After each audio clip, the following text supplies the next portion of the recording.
Hi guys, welcome back to another video. இந்த வீடியோவில் நான் சிஏ இன்டர்மீடியட் எக்ஸாமோட ஒரு சப்ஜெக்ட்மே எப்படி படித்தேன், என்னென்ன ரிசோர்ஸஸ் யூஸ் பண்ணேன், ஃபர்தர் எங்கே கிளாஸ் வாங்கினேன் அப்படிங்கிறத பற்றி டீட்டெயிலாக பேச போகிறேன். வாங்க வீடியோக்குள்ளே போகலாம். ஃபர்ஸ்ட், நான் கிளாஸ் வந்து ஒய்எஸ் அகாடமியில் வாங்கினேன் and I chose to take recorded classes.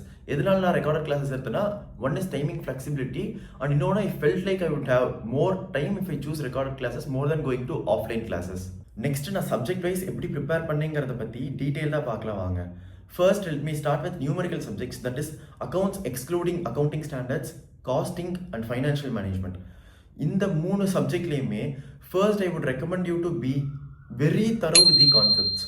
Be thorough with the concepts அப்படின்னா என்னன்னா, ஃபார் எக்ஸாம்பிள் அக்கௌண்ட்ஸில் ஃபைனல் அக்கௌண்ட்ஸ் எடுத்துக்கோங்க. ஃபைனல் அக்கௌண்ட்ஸில் அவங்க ஒரு ட்ரையல் பேலன்ஸ் கொடுத்துருப்பாங்க. அந்த ட்ரையல் பேலன்ஸை டீசானிடைஸ் பண்ணி நீங்கள் ஒரு balance sheet and PNL prepare பண்ண போகிறீங்க. நீங்கள் இந்த ட்ரையல் பேலன்ஸை டீசானிடைஸ் பண்ணி ஒரு PNL and balance sheet prepare பண்ணுறப்போ இந்த பேலன்ஸ் ஷீட் டேலி ஆகாமல் இருக்க வாய்ப்பே இல்லை. நான் எப்படி சொல்கிறேன்னா, ட்ரையல் பேலன்ஸில் இருக்க எல்லா டெபிட்ஸுமே எதிர எக்ஸ்பென்சஸ் சைட் ஆஃப் பிஎன்எல்ல உட்காரும், அப்படி இல்லைன்னா அசட் சைட் ஆஃப் பேலன்ஸ் ஷீட்டில் உட்காரும். அண்ட் ட்ரையல் பேலன்ஸில் இருக்க எல்லா கிரெடிட்ஸுமே எதிர் இன்கம் சைட் ஆஃப் பிஎன்எல்ல உட்காரும், அப்படி இல்லைன்னா லயபிலிட்டி சைட் ஆஃப் பேலன்ஸ் ஷீட்டில் உட்காரும். கடைசியில் இந்த பிஎன்எல்லோட நெட்டுங்கிறத நீங்கள் லயபிலிட்டி சைட், அதாவது கேபிட்டல் கோட் அட்ஜஸ்ட் பண்ணிடுவீங்க. அண்ட் ஓவரால் இந்த பேலன்ஸ் ஷீட்டுங்கிறது டேலி ஆயிரும். ட்ரையல் பேலன்ஸுக்கு வெளியில் இருக்க எல்லாமே would have a double side adjustment. அதாவது எப்படின்னா, ஃபார் எக்ஸாம்பிள் அவுட்ஸ்டாண்டிங் எக்ஸ்பென்சஸ் இருக்குன்னு வச்சுக்கோங்க, ஒரு 1000 rupees. அது என்ன ஆகும், அவுட்ஸ்டாண்டிங் எக்ஸ்பென்சஸ் வந்து உங்களோட பிஎன்எல் சைடில் எக்ஸ்பென்சஸை பூஸ்ட் பண்ணும் அண்ட் உங்களோட லைபிலிட்டி சைடு இன்க்ரீஸ் பண்ணும். உங்களோட லைபிலிட்டி சைடு இன்க்ரீஸ் பண்ணுதா, அதுக்கு இன்னொரு நெட் எஃபெக்ட் பேலன்ஸ் ஷீட்டில் வரும். அது எப்படி வரும்னா, எக்ஸ்பென்சஸ் இன்க்ரீஸ் ஆனனால உங்களோட ப்ராஃபிட்டுங்கிறது கம்மியாகும். உங்களோட ப்ராஃபிட்டுங்கிறது கம்மியாகிறனால உங்களோட கேபிட்டல் கோட் அட்ஜஸ்ட் பண்ணுற ப்ராஃபிட் ட்ரான்ஸ்ஃபர் அமௌண்ட் கம்மியாகும். ஸோ 1000 ரூபா உங்களோட கேபிட்டல் இருந்து இறங்கும், 1000 ரூபா வந்து அவுட்ஸ்டாண்டிங் எக்ஸ்பென்சஸாக உங்களோட பேலன்ஸ் ஷீட் ஐட்டம் ஏறும். ஸோ ட்ரையல் பேலன்ஸில் இருந்து நீங்கள் ஒரு PNL and balance sheet prepare பண்ணால் அது கண்டிப்பாக டேலி ஆயிரும். மற்ற எல்லா அட்ஜஸ்ட்மெண்ட்ஸுமே would have a two side effect. இந்த மாதிரி ஒரு சாப்டர்லேயுமே இந்த ஃபண்டமெண்டல் கான்செப்ட்ஸில் ரொம்ப தரவாருங்க. ஃபண்டமெண்டல் கான்செப்ட்ஸில் ரொம்ப தரவாக இருந்தாலும் உங்களுக்கு ஃபர்தர் சில டவுட்ஸ் வரலாம். ஃபார் எக்ஸாம்பிள் ஒரு இன்கம் நீங்கள் எடுக்கிறீங்க, அதை டைரக்ட் இன்கமாக காமிக்கணுமா இல்லை இன்டைரக்ட் இன்கமாக காமிக்கணுமா அப்படிங்கிறதுல ஒரு டவுட் வரலாம். அதுக்கு நீங்கள் என்ன பண்ணலாம்னா, நிறையா கொஸ்டின் சால்வ் பண்ணுங்கள். Make sure that you solve ICAI material. அது போக உங்கள் அகாடமி கொடுக்குற மெட்டீரியலை சால்வ் பண்ணுங்கள்.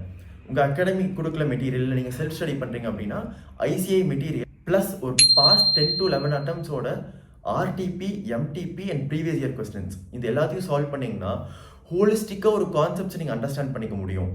அண்ட் ஃபர்தர் நியூமெரிக்கல் பேப்பர்ஸை பொறுத்த வரைக்கும் work out as many sums as possible. நிறையா சம்ஸ் எப்படி ஒர்க் அவுட் பண்ணலாம்னா, ஃபார் எக்ஸாம்பிள் ஃபைனல் அக்கௌண்ட்ஸே எடுத்துக்கோங்களேன். உங்களுக்கு ஒரு சம் முடிக்கிறதுக்கு 15 to 20 minutes ஆகலாம் எக்ஸாமில். ஆனால் நீங்கள் அதை வந்து வீக்கில் ஒர்க் அவுட் பண்ணி பார்த்தா 5 to 7 minutes தான் ஆகும். ஏன்னா நீங்கள் நீட்டாக ப்ரெசன்டேஷன் போடணுங்கிறது இல்லை, அந்த டெபிட் கிரெடிட் அப்படிலாம் போடணுங்கிறது இல்லை. சும்மா ஒரு பேப்பர் எடுத்துக்கோங்க, ஜஸ்ட் ஸ்கிரிபிள் அந்த சம்மை. கடைசியில் டேலி ஆகுதா, ஆன்சர் மேட்ச் ஆகுதா, பிஎன்எல் மேட்ச் ஆகுதா, பேலன்ஸ் ஷீட் மேட்ச் ஆகுதா அப்படிங்கிற மாதிரி மட்டும் பாருங்கள். ஏன்னா ப்ரெசன்டேஷனை நீங்கள் எக்ஸாமில் காமிச்சிக்கலாம். நீங்கள் வந்து ஒரு சம்மும் வீட்டில் ஒர்க் அவுட் பண்ணுங்கிறப்பவே நீங்கள் வந்து நீட்டாக இருக்கணும், பர்ஃபெக்டாக இருக்கணும் அப்படிங்கிறது இல்லை.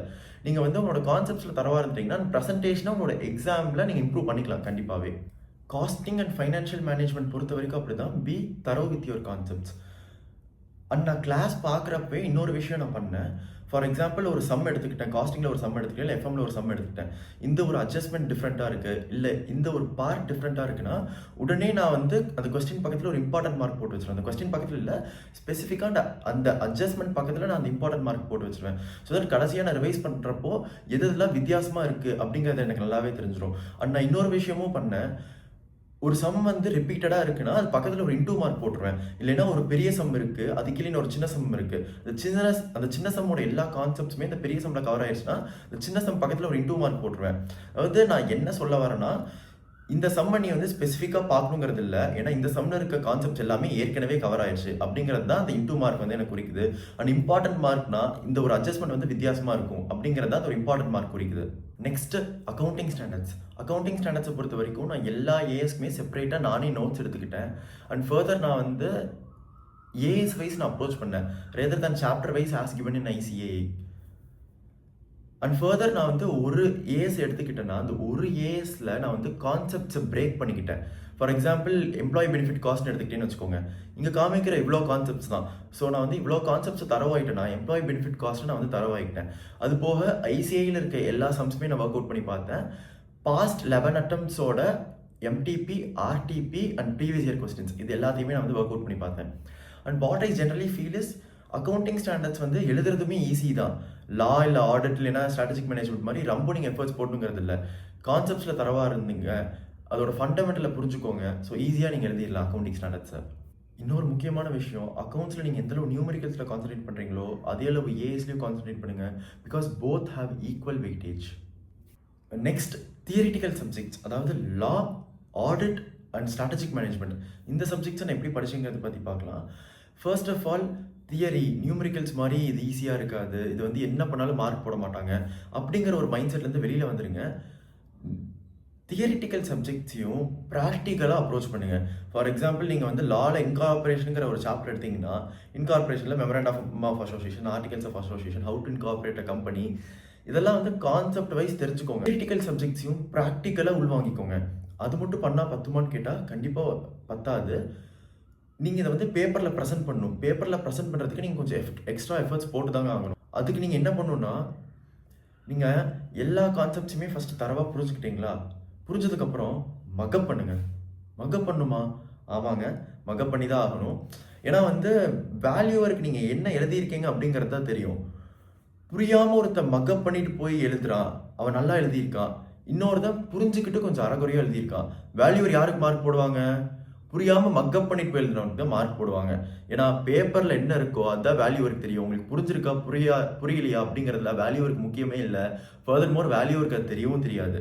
அதனால நான் என்ன சொல்கிறேன்னா, கான்செப்ட்ஸ் எல்லாத்தையும் தெளிவாக புரிஞ்சு வச்சுக்கோங்க. So that you can attend all the MCQs. And ஒரு கேஸ்லாம் வந்துச்சுன்னா அதை உங்களால் டீகோட் பண்ண முடியும். அண்ட் ஃபர்தர் உங்களோட ப்ரெசன்டேஷனுக்காக நீங்கள் மக்கப் தாங்க பண்ணி ஆகணும். நான் மக்கப் தான் பண்ணேன், அதை தான் நான் சொல்ல வரேன்.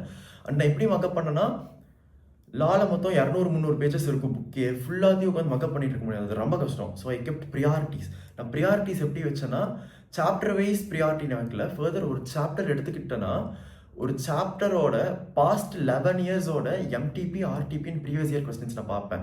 இதை நான் எங்கே பார்த்தேன்னா விவிஸ்துங்கிற ஒரு கம்பைலரில் பார்த்தேன். அதை பார்த்து எந்தெந்த கொஸ்டின்ஸ் ரிப்பீட்டட் அப்படிங்கிறத நான் நோட் பண்ணி வச்சேன். ஃபார் எக்ஸாம்பிள் இன்கார்பரேஷனுங்கிற ஒரு சாப்டர் எடுத்துகிட்டேன்னு வச்சுக்கோங்க. விவிஸ்து மெட்டீரியல் நான் ஓப்பன் பண்ணுறேன். ஃபஸ்ட்டு கொஸ்டினுங்கிறது ஆர்டிகல்ஸ் ஆஃப் அசோசியேஷன் பற்றி வருது. ஸோ ஆர்டிகல்ஸ் ஆஃப் அசோசியேஷன் பக்கத்தில் நான் ஒரு இம்பார்ட்டன்ட் மார்க் போட்டுருவேன். செகண்ட் கொஸ்டினுங்கிறது இன்கார்பரேஷன் ஆஃப் கம்பெனியில் வருது. ஸோ இன்கார்பரேஷன் ஆஃப் கம்பெனி பக்கத்தில் நான் வந்து ஒரு இம்பார்ட்டன்ட் மார்க் போட்டுருவேன். தேர்ட் கொஸ்டின் வந்து ஆர்டிகல்ஸ் ஆஃப் அசோசியேஷன் வருது. திருப்பி ஆர்டிகல்ஸ் ஆஃப் அசோசியேஷனில் நான் வந்து ஒரு இம்பார்ட்டன்ட் மார்க் போட்டுருவேன். ஸோ எந்த கொஸ்டினில் ஒரு 4-5 தடவை ரிப்பீட்டடோ அந்த கான்செப்ட் பக்கத்தில் ஒரு 4-5 இம்பார்ட்டன்ட் மார்க் இருக்கும். ஸோ இதை பண்ணுறப்போ எனக்கு ஒரு பேட்டர்ன் தெரிஞ்சுது, ஐசிஐயோட பேட்டர்ன்.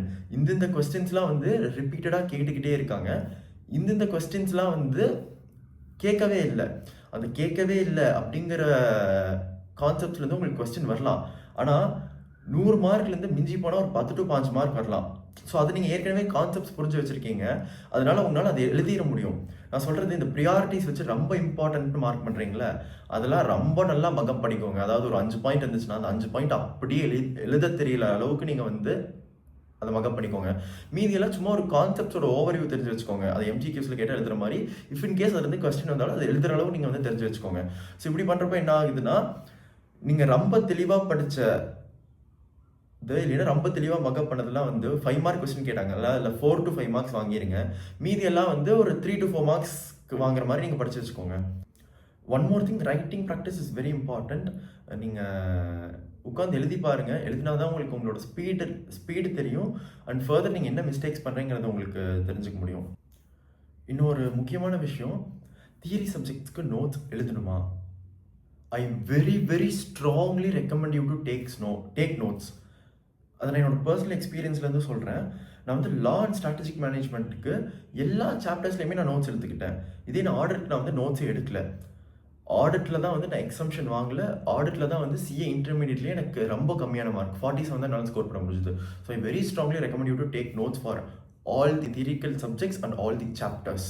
நெக்ஸ்ட் டேக்ஸில் ஜிஎஸ்டி ஃபர்ஸ்ட் பார்த்துருவோம். ஜிஎஸ்டிக்குமே நான் கண்டிப்பாக உங்களை நோட்ஸ் எடுத்துக்க சொல்லுவேன். ஏன்னா ஜிஎஸ்டி புக்கில் வந்து ரொம்ப வாஸ்ட்டாக இருக்கும், ரொம்ப நிறையா விஷயம் கொடுத்து வச்சுருப்பாங்க. ஸோ நோட்ஸ் எடுத்துக்கிட்டா உங்களுக்கு ரிவைஸ் பண்ணுறதுக்கும் ஈஸியாக இருக்கும். அண்ட் ஃபர்தர் நீங்கள் எடுத்த நோட்ஸ் உங்களுக்கு பார்க்குறப்போ உங்களுக்கு இன்னும் கொஞ்சம் எக்ஸ்ட்ரா கான்ஃபிடன்ஸ் கிடைக்கும்.